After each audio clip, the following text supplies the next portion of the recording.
नहीं नहीं नहीं नहीं नहीं नहीं नहीं नहीं नहीं। वो कुछ ऐसा था, पता नहीं, मुझे नहीं पता।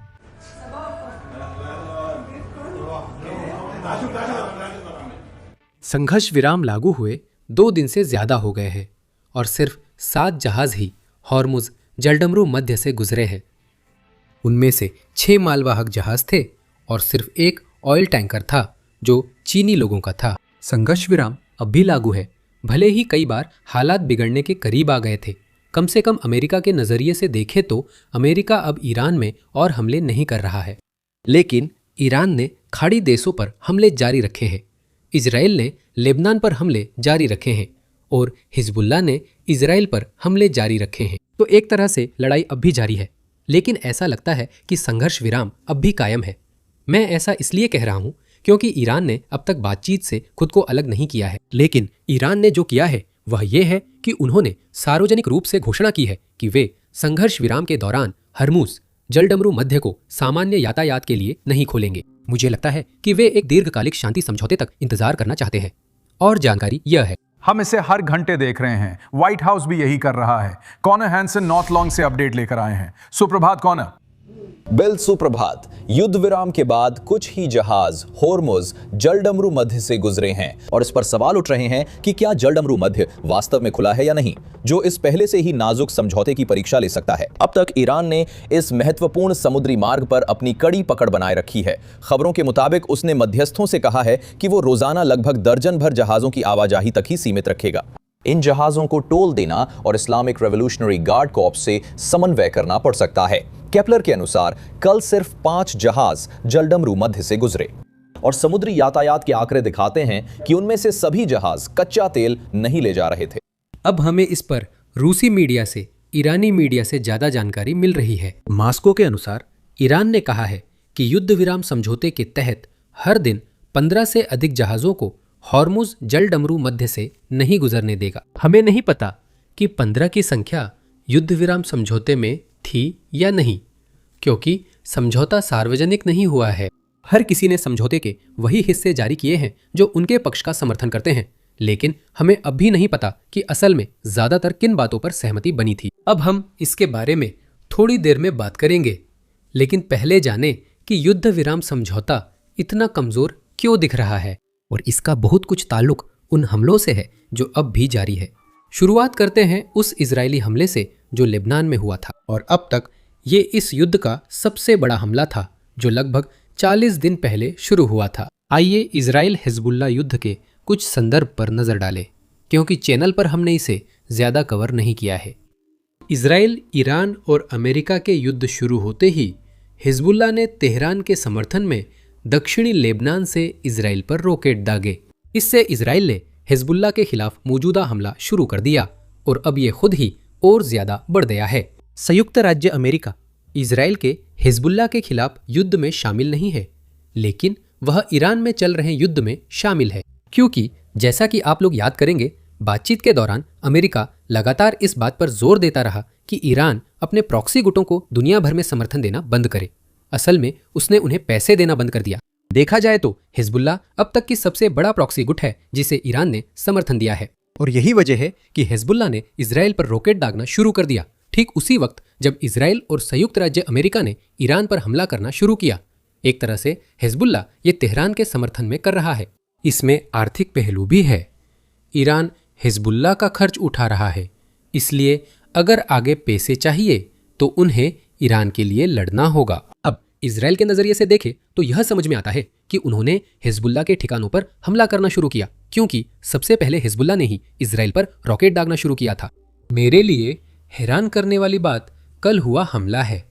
जैसा मैंने कहा, यह युद्ध का सबसे बड़ा हमला है। यह हमला खामने की मौत वाले हमले से भी बड़ा था। हालांकि वे जमीन के ऊपर थे, इसलिए बड़ा हमला जरूरी नहीं था। फिर भी ये अब तक का सबसे बड़ा हमला था। ये उस इलाके में हुआ जहां इजराइल ने पहले निशाना नहीं साधा था, और यह एक नागरिक इलाके में भी था जहां इजराइल ने हमले से पहले लोगों को बाहर निकलने के लिए कोई चेतावनी नहीं दी थी, और इसी वजह से वहां इतनी ज्यादा संख्या में हताहत हुए हैं। जब मैं यह रिकॉर्ड कर रहा हूं गुरुवार सुबह, तब हताहतों की संख्या 200 से ज्यादा है। 200 से ज्यादा लोग मारे गए हैं और इस हमले में 1000 से ज्यादा लोग घायल हुए हैं। और हर तरफ से भारी विरोध हो रहा है। यूरोपीय देश इस हमले की निंदा कर रहे हैं। ईरान हमले की निंदा कर रहा है और इसे बातचीत से पीछे हटने का बहाना बना रहा है। ईरान इस बात पर अड़ा हुआ है कि लेबनान युद्ध विराम समझौते में शामिल था। इसका मतलब है कि ये हमला उस समझौते का उल्लंघन है जिस पर ईरान, अमेरिका और इजराइल ने सहमति दी थी। अब एक पल में हम लेबनान के इर्द गिर्द चल रही सारी बहस और विवाद पर बात करेंगे कि क्या वह युद्ध विराम का हिस्सा था या नहीं। लेकिन इससे भी ज्यादा जरूरी बात यह है कि यहाँ असली पीड़ा झेल रहे लेबनान के लोग हैं, क्योंकि मुझे नहीं पता कि आप में से कितने लोग जानते हैं, लेकिन लेबनान की सरकार और लेबनान की ज्यादातर आबादी हिजबुल्लाह से सहमत नहीं है। वे हिजबुल्लाह को देश से बाहर करना चाहते हैं, लेकिन दुर्भाग्यवश हिजबुल्लाह इतनी ताकतवर है कि लेबनान सरकार के पास भी इतनी ताकत नहीं है कि वो जाकर उन्हें देश से बाहर निकाल सके। हिजबुल्लाह इजराइल पर रॉकेट दागता है, फिर इजराइल जवाब देता है। लेकिन इस युद्ध में जो लोग सबसे ज्यादा परेशान हो रहे हैं वे लेबनान के लोग हैं, जो असल में इस युद्ध से कोई लेना देना नहीं रखना चाहते। इस पर और जानकारी यहाँ है। अलग अलग लेबनानी लोगों ने मुझसे जो गुस्सा जाहिर किया, मैं सरकार के मंत्रियों से मिला, मैंने सरकारी अधिकारियों से मुलाकात की, मैंने इंटरनेशनल रेस्क्यू कमेटी के लाभार्थियों से मिला और अपने खुद के स्टाफ से भी मिला। ये गुस्सा बहुत फैला हुआ है। हिजबुल्लाह पर गुस्सा है कि वो लेबनान को इस युद्ध में घसीट रहा है। इजराइल पर गुस्सा है कि वो जिस तरह से ये अभियान चला रहा है। अमेरिका पर गुस्सा है, अपनी खुद की सरकार पर भी गुस्सा है, बहुत सारा गुस्सा है और तनाव बहुत ज्यादा है क्योंकि पूरा समाज खतरे में है। दूसरा बिंदु ये भी गुस्सा है कि लेबनान एक अनदेखी आपात स्थिति है, इसे नजरअंदाज किया जा रहा है। लेबनान के बारे में बात करने के लिए मुझे अपने शो में बुलाने के लिए धन्यवाद।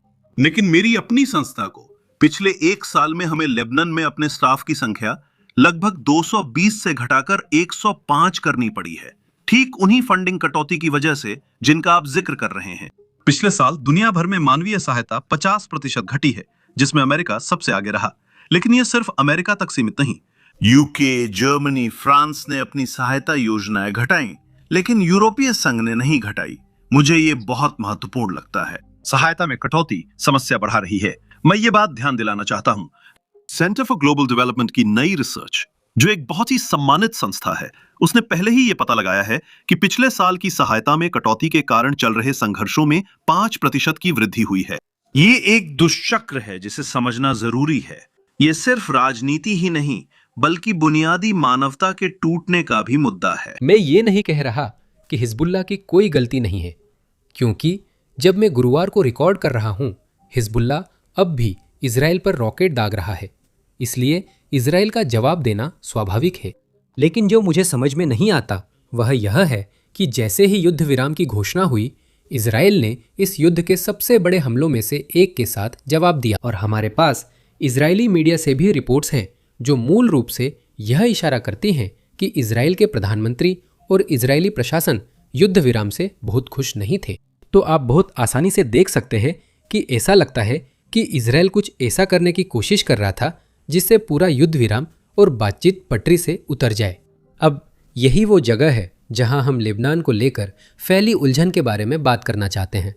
तो इस शुरुआती पोस्ट या बयान को देखिए जो राष्ट्रपति ट्रंप ने युद्ध विराम की घोषणा करते हुए दिया था। इस पोस्ट में लेबनान का जिक्र नहीं है। अब पाकिस्तान के प्रधानमंत्री की इस पोस्ट को देखिए जो इन बातचीतों में बड़ी भूमिका निभा रहे हैं। पाकिस्तान, अमेरिका और ईरान के बीच मध्यस्थ है, जैसा आप इस पोस्ट की तीसरी पंक्ति में देख सकते हैं। हर जगह तुरंत युद्ध विराम है, जिसमें लेबनान भी शामिल है। इस पोस्ट से स्पष्ट है कि लेबनान भी इसका हिस्सा है और ये पोस्ट दोनों तरफ से किसी भी तरह की फायरिंग होने से काफी पहले आ गई थी। अब ये है वो पोस्ट। यही वही पोस्ट है जिसे ईरानी अधिकारी फिर से पोस्ट कर रहे हैं। मूल रूप से कह रहे हैं कि देखो, शुरुआती पोस्ट में भी सबने साफ साफ कहा था कि लेबनान युद्ध विराम का हिस्सा था और इसी वजह से जो इजराइल कर रहा है वो मूल रूप से युद्ध विराम का उल्लंघन है।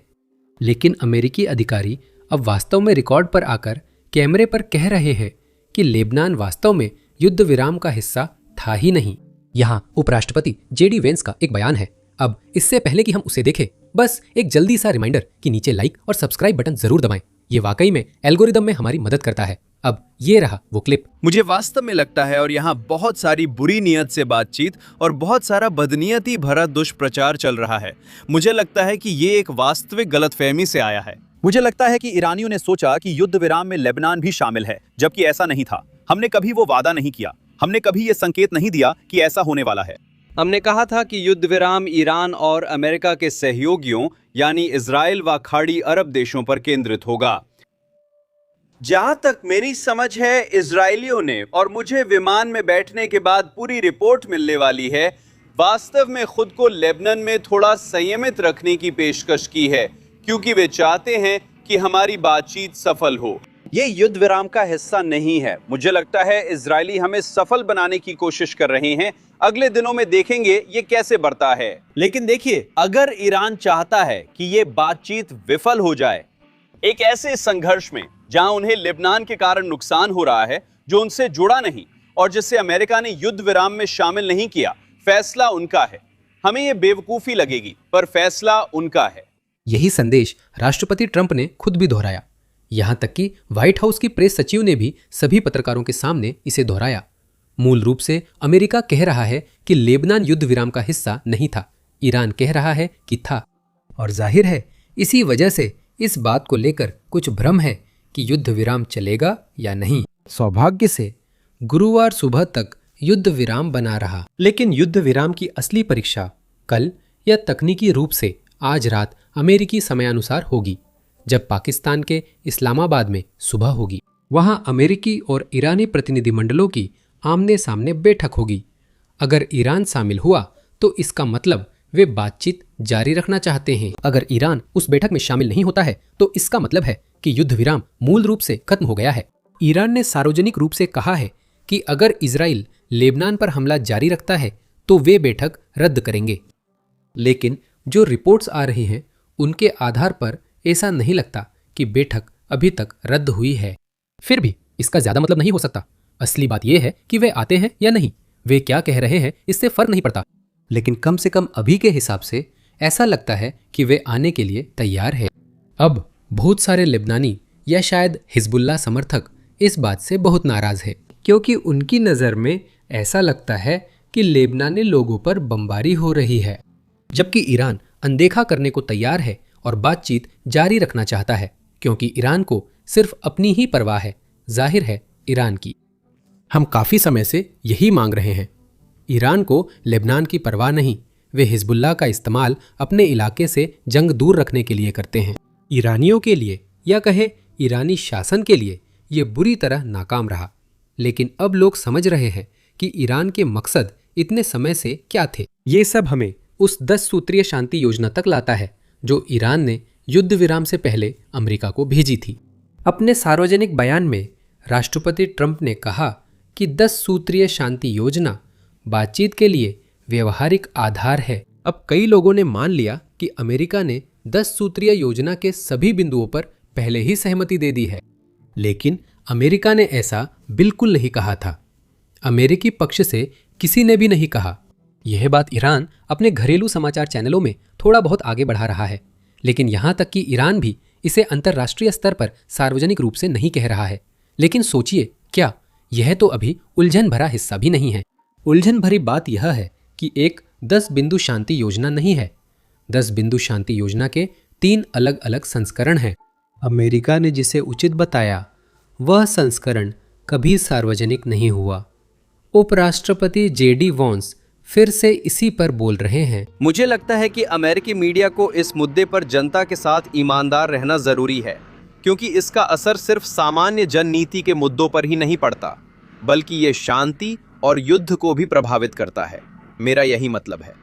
तो पिछले कुछ दिनों में मैंने अमेरिकी मीडिया से ईरानियों द्वारा दिए गए 10 बिंदु प्रस्ताव के बारे में बहुत सारी रिपोर्टिंग देखी है। अब जैसा कि मैं जानता हूं, क्योंकि मैं इसमें शामिल रहा हूं, ऐसे 3 अलग अलग 10 बिंदु प्रस्ताव हैं, कम से कम जो मैंने इधर उधर घूमते हुए देखे हैं। पहला 10 बिंदु प्रस्ताव कुछ ऐसा था जिसे प्रस्तुत किया गया था, और हमें सच कहें तो लगता है कि शायद वो चैट जीपीटी द्वारा लिखा गया था, जिसे स्टीव विटकॉफ और जैरेड कुशनर को सौंपा गया था। वो तुरंत कचरे में गया और खारिज कर दिया गया। दूसरा 10 बिंदु प्रस्ताव काफी तर्कसंगत था, जो हमारी बातचीत पर आधारित था। यही वही 10 बिंदु प्रस्ताव है जिसे राष्ट्रपति ने कल अपने ट्रूथ पोस्ट में बताया था। सच कहूं तो मैंने एक तीसरा 10 बिंदु प्रस्ताव भी देखा है जो पहले वाले से और भी ज्यादा कठोर रुख वाला है और सोशल मीडिया पर घूम रहा है। अब इसमें जो दिलचस्प बात है वो ये है कि मैंने कई संस्थाओं को देखा है, न्यूयॉर्क टाइम्स, CNN और अन्य इसे उठाकर खबर की तरह चला रहे हैं। मूल 10 बिंदु प्रस्ताव जो ईरान में एक साधारण व्यक्ति द्वारा बस यूं ही ईरान के सार्वजनिक एक्सेस टेलीविजन को सौंपा गया था। फिर उनका कहना कि ये सरकार की वार्ता की स्थिति दर्शाता है। ये ऐसा ही है जैसे मान लीजिए बोइस, आइडाहो में एक डेमोक्रेटिक काउंसिलमैन कुछ अजीब सा बयान दे दे। स्थानीय पब्लिक एक्सेस टीवी उस अजीब बयान को दिखाती है, फिर न्यूयॉर्क टाइम्स उसे संयुक्त राज्य अमेरिका के राष्ट्रपति की स्थिति के रूप में प्रकाशित करता है।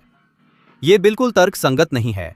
ईरान में जमीन पर जो हो रहा है वो ये है कि सरकार की स्थिति बिल्कुल स्पष्ट है और वो है संयुक्त राज्य अमेरिका के साथ बातचीत करना। संयुक्त राज्य अमेरिका के राष्ट्रपति की स्थिति ये है कि वे वार्ताकारों को पाकिस्तान भेजें और इस सद्भावना से बातचीत में शामिल हों। और फिर हाँ, ईरानियों के कुछ सिरफिरे हाशिए के लोग भी हैं जो या तो प्रचार के लिए या शर्मिंदगी के कारण या फिर उन्हें जो हुआ वो पसंद नहीं आया इसलिए गुमनाम रूप से जानकारी लीक कर रहे हैं। ये ऐसा विषय है जिस पर हमने थोड़ा चर्चा की है, ज़्यादा नहीं। ईरान के शासन में अलग अलग गुट है जो अलग अलग चाहते हैं, इसलिए अमेरिका को यह जानना जरूरी था कि असली ताकत किसके पास है और उसी गुट या उसी व्यक्ति से बातचीत करनी थी। जैसा कि आप रिपोर्ट में देख सकते हैं, आज भी ईरान में कुछ लोग मानते हैं कि ईरान को अमेरिका से बातचीत या 2 हफ्ते के युद्ध विराम पर सहमति नहीं देनी चाहिए। इनमें से कुछ हिजबुल्लाह समर्थक है और हमले के कारण ऐसा चाहते हैं, जबकि कुछ बस युद्ध जारी रखना चाहते हैं। इस युद्ध की वजह से IRGC के कई कमांडरों ने ईरानी समाज पर काफ़ी ज़्यादा ताकत हासिल कर ली है और वे नहीं चाहते कि युद्ध रुके। वे यह सुनिश्चित करना चाहते हैं कि जब सब कुछ खत्म हो जाए तो IRGC ही एकमात्र संगठन हो जो बचा रहे, और वे यह सुनिश्चित करना चाहते हैं कि वे ईरान के अंदर किसी तरह की सैन्य तानाशाही स्थापित करे। ईरान अभी भी एक तानाशाही है जहां सर्वोच्च नेता तानाशाह है, लेकिन बहुत से लोग किसी अलग तरह की तानाशाही बनाना चाहते हैं जहां वे और अधिक शक्ति प्राप्त कर सकें। तो मूल रूप से इसका मतलब यह है कि ईरान के अंदर अलग अलग गुट है, जैसे कि यहाँ संयुक्त राज्य अमेरिका में अलग अलग गुट है। मुझे यकीन है कि यूरोपीय देशों में भी अलग अलग गुट होते हैं। हर देश में ऐसा होता है और इन अलग अलग गुटों में से बहुत से लोग कुछ और चाहते हैं। सबसे महत्वपूर्ण बात यह है कि कल होने वाली बातचीत में क्या होता है, जो तकनीकी रूप से अमेरिका के समय अनुसार आज रात है, क्योंकि पाकिस्तान में उस समय सुबह होगी। तो जैसे ही हमें बातचीत के बारे में और जानकारी मिलेगी, चाहे वे हो रही हों या नहीं, नीचे दिए गए सब्सक्राइब बटन को जरूर दबाएं। और अगर वे हो रही हैं तो क्या चर्चा हो रही है, हम यह सुनिश्चित करेंगे कि हम आप लोगों के लिए कल एक ताज़ा जानकारी वाला वीडियो बनाएं। तो मैं आप लोगों से कल मिलूंगा। अब ये समझने के लिए कि ईरान अभी जैसा व्यवहार कर रहा है, हमें पीछे जाकर देखना होगा कि ईरान आज जहां है वहां कैसे पहुंचा। इसका मतलब सिर्फ 1979 की इस्लामी क्रांति तक पीछे जाना नहीं है। असल में हमें और पीछे जाना होगा, जब 19वीं सदी में काजार वंश ईरान पर शासन कर रहा था, और देखना होगा कि उस समय शासक वर्ग ने जो फैसले लिए वे आज भी ईरान को कैसे प्रभावित करते हैं। और अंदाज़ा लगाइए, क्या यही हम अपने मल्टी पार्ट पॉडकास्ट में कर रहे हैं जो आज रिलीज हुआ है। तो अगर आप उन लोगों में से हैं जिन्हें ईरान के इतिहास और आज हम जहां हैं वहां तक कैसे पहुंचे इसमें दिलचस्पी है, तो जरूर जाकर इसे सुनें। आप इसे डिस्क्रिप्शन में दिए गए लिंक पर क्लिक करके देख सकते हैं, या फिर अपनी स्क्रीन पर एंड स्क्रीन पर क्लिक करके भी देख सकते हैं। मतलब अपनी स्क्रीन पर जो वीडियो है उस पर क्लिक करें।